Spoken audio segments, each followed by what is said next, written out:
results of ongoing reviews. And there may be, as the chairman has noted, information that is classified and can only be dealt with.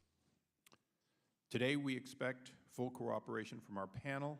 We expect to... No one in the administration has claimed to know for certain all the answers.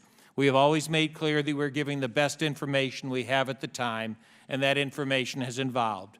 For example, if any administration official, including any career official, were on television on Sunday, September 16th, they would have said what Ambassador Rice said.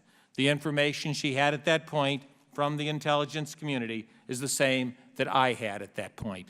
Clearly, we know more about today than what we did on September after the Sunday, September 16th, after the attack. All of us in the State Department will honor our fallen colleagues by continuing their work. The assault that occurred on the evening of September 17th, however, was an unprecedented assault by dozens of heavily armed men. We must continue deploying our diplomats and development professionals to dangerous places like Benghazi.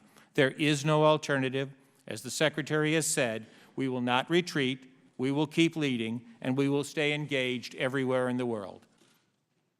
I feel a sense of honor for those individuals who have died in the service of the security in Benghazi was a struggle and remained a struggle throughout my time there. The situation remained uncertain, and reports from some Libyans indicated it was getting worse. Diplomatic security remained weak. In April, there was only one U.S. diplomatic security agent stationed there.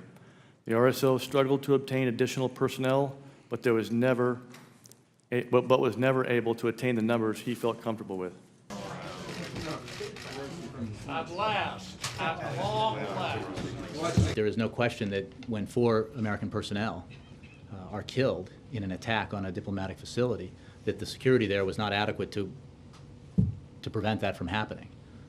It is not an acceptable outcome, obviously, that 4 Americans were killed. And that from the day that this happened, the President has been focused on ensuring that we're doing everything we can to bring the perpetrators to justice, and making sure that diplomatic personnel and facilities around the world are protected, and that we take the steps necessary to find out what happened and why. Hello, everyone.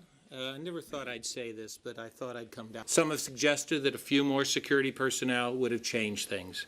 I think Eric Nordstrom said it clearest in responding: having an extra foot of wall or an extra half-dozen guards or agents would not have enabled us to respond to that kind of assault. We were in his prepared comments about that, but I want to concentrate on something else he said towards the end, and he seemed to make a point. Obviously, we were reassessing whether or not and when we could return to Benghazi. We still regard it as a very, very critical location in our overall engagement with the government of Libya. But a final decision on how, when, or if we can go back has not yet been made. Thank you. Thank you very much.